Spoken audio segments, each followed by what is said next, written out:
Assalamualaikum warahmatullahi wabarakatuh.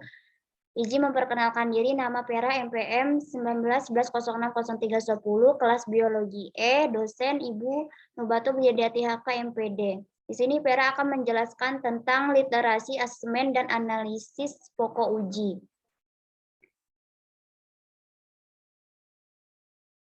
Latar belakang dalam proses pendidikan di tingkat sekolah, faktor guru memegang peran penting dalam menciptakan pembelajaran yang bermutu dan bermakna. Terdapat 3 tugas utama guru dalam proses pembelajaran, yaitu 1. Membuat persiapan pembelajaran, 2. Melaksanakan kegiatan belajar mengajar, 3. Melakukan evaluasi pembelajaran dan pemanfaatan umpan balik. Ketiga tahapan tersebut merupakan satu kesatuan, saling tergantung, saling berpengaruh, dan memiliki tingkat kepentingan yang sama dalam mencapai tujuan pembelajaran.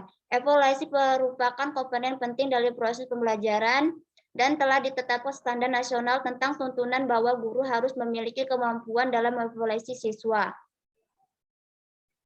Asesmen formatif dan asesmen sumatif, yaitu asesmen formatif yaitu hasil penelitian yang diripu menunjukkan inovasi termasuk peningkatan pelaksanaan asesmen formatif dan peningkatan hasil belajar secara substansial dan signifikan. Asesmen sumatif, pelaksanaan asesmen sumatif dapat memberikan informasi penting antara lain, 1. Informasi tentang tingkat penguasaan materi oleh siswa dalam mata pelajaran tertentu. 2. Sebagai dasar membandingkan hasil belajar siswa dengan kelompok norma atau kriteria kinerja eksternal. 3. Alat untuk menentukan keefektifan proses pembelajaran yang telah dilakukan. 4. Informasi objektif sebagai dasar memberikan nilai akhir. 5. Data komparatif untuk menentukan kedudukan siswa. 6. Alat untuk menentukan tanggung jawab guru dan sekolah tentang proses belajar siswa. 7. Informasi spesifik tentang isi pembelajaran yang dapat dipakai sebagai dasar bagi orang tua guru di pendidikan berikut. Informasi diagnostik tentang kekuatan dan kelemahan kinerja siswa. 9. Data untuk menentukan tingkat pencapaian program atau kriteria capaian standar dan kurikulum.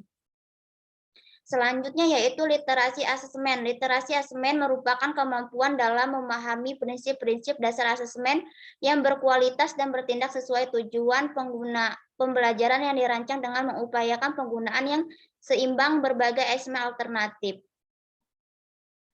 Asesmen harus diperhatikan prinsip-prinsip asesmen yang baik, yakni kondisi lingkungan asesmen yang konstruktif dan positif. Prinsip-prinsip tersebut terdiri dari 1. Pemikiran yang jelas dan komunikasi efektif. 2. Guru yang memegang peranan. 3. Siswa sebagai pengguna yang harus diperhatikan. 4. Sasaran yang jelas dan sesuai. 5. Penilaian yang baik. 6. Perhatian terhadap dampak antar personal. 7. Penilaian sebagai pembelajaran. Selanjutnya yaitu sejalan dengan uraian di atas, asesmen baik jika memenuhi persyaratan yaitu validitas, 2. Reliabilitas, 3. Objektivitas, 4. Bentuk tes, 5. Penilaian, 6. Praktikabilitas, 7. Ekonomis. Selanjutnya analisis pokok uji. Analisis pokok uji adalah suatu prosedur yang sistematis untuk menyelidiki informasi-informasi tersebut terhadap alat evaluasi yang disusun. Tujuan analisis pokok uji sebagai berikut. 1. Upaya memperbaiki atau meningkatkan kualitas alat evaluasi. B. Mengidentifikasi soal yang baik, kurang baik, dan jelek. C. Mendiagnosis kemampuan siswa. D. Mengevaluasi pelaksanaan pembelajaran untuk menjadi lebih baik. Selanjutnya yaitu aspek pokok uji meliputi A. Menyusun instrumen. B. Menentukan tingkat validitas soal. C. Menentukan tingkat reliabilitas soal. D. Menentukan tingkat kesulitan soal. E. Menentukan daya pembeda. Jenis validitas tes dapat dilakukan digunakan mengukur tujuan tertentu, maka tes tersebut dapat dikatakan valid. Selanjutnya yaitu jenis validitas ada 2, yaitu validitas logis dan validitas empiris. Analisis pokok uji, penyusunan instrumen analisis pokok uji berkaitan dengan penyusunan instrumen meliputi standar penggunaan bahasa dalam penyusunan tes maupun non-tes, petunjuk instrumen, dan proporsi jumlah instrumen yang digunakan berkaitan dengan waktu yang dibutuhkan peserta tes. Selanjutnya ada jenis soal, aspek yang ditelaah, ada materi, konstruksi, dan bahasa. Menjelaskan instrumen soal pilihan ganda terdiri dari 2 dapat dianalisis sebagai secara rasional dan secara empiris. Selanjutnya yaitu validitas. Sebuah instrumen dikatakan validitas apabila valid secara logis, isi, empiris, prediksi sehingga dapat mengungkapkan data dari variabel yang diteliti secara tepat. Sebuah tes dapat diukur tingkat kevalitannya dengan menggunakan teknik korelasi produk momen yang ditemukan oleh Wilson dengan rumus sebagai berikut. Korelasi produk momen dengan simpangan RXY, sigma XY, akar sigma X pangkat 2, XY pangkat 2. Reliabilitas. Alat instrumen evaluasi untuk dapat digunakan sebagai alat ukur yang dapat dipercaya harus memiliki nilai reliable sehingga ketika akan digunakan mempunyai ukuran yang konsisten. Cara mengukur reliabilitas soal dengan menggunakan 3 teknik yaitu metode bentuk paralel, yang kedua metode tes ulang. Menggunakan rumus reliabilitas, analisis reliabilitas dengan menggunakan rumus reliabilitas dapat dilakukan dengan memberikan tes hanya 1 kali dapat diukur tingkat reliabilitasnya. 1. Menggunakan rumus KR20 sebagai berikut keterangan. R11 reliabilitas secara keseluruhan, P profesi siswa menjawab benar, Q profesi dengan berdasarkan, sigma fikir jumlah hasil berkaitan antara P dan Q, dan M banyak item, S standar defisit dari tes.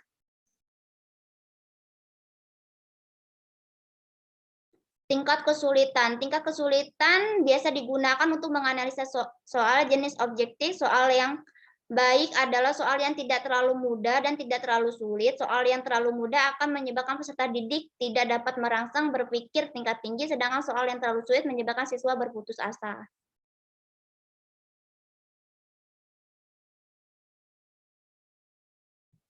Selanjutnya yaitu analisis Bokoji dapat dilakukan dengan mengukur tingkat sebagai berikut. Keterangan P indeks kesulitan, B banyaknya siswa menjawab benar, JS jumlah seluruh peserta tes.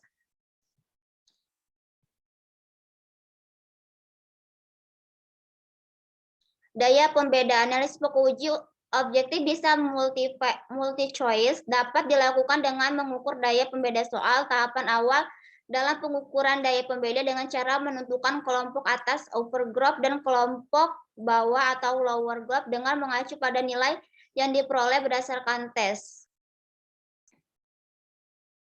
Selanjutnya itu tingkat pengecoh atau ditraktor. Tingkat pengecoh merupakan distribusi peserta tes dalam memilih jawaban dengan melihat pola jawaban soal dapat diketahui 1. Taraf kesulitan, 2. Daya pembeda soal, 3. Baik dan tidaknya pengecoh ditraktor dan daya pembeda yang jelek diduga terjadi akibat adanya pengecoh ditraktor dan tidak berfungsi dengan baik. Sehingga untuk meningkatkan tingkat daya pembeda, maka pilihan jawaban dapat diganti dengan lebih baik. Suatu distraktor dapat diperlukan dengan cara 1. Diterima karena udah baik, 2. Ditolak karena tidak baik, 3. Ditulis kembali karena kurang baik. Selanjutnya itu pengembangan tes bentuk uraian. Menurut Arifin menjelaskan bentuk tes uraian ditunjukkan dari luas sempitnya materi diberikan menjadi 2 jenis sebagai berikut. 1. Uraian terbatas atau restricted response item, 2. Uraian bebas extended response items. Selanjutnya yaitu pengembangan tes objektif. Tes bentuk objektif memiliki keunggulan mudah dikoreksi dan unsur objektifnya lebih kuat dibandingkan soal uraian.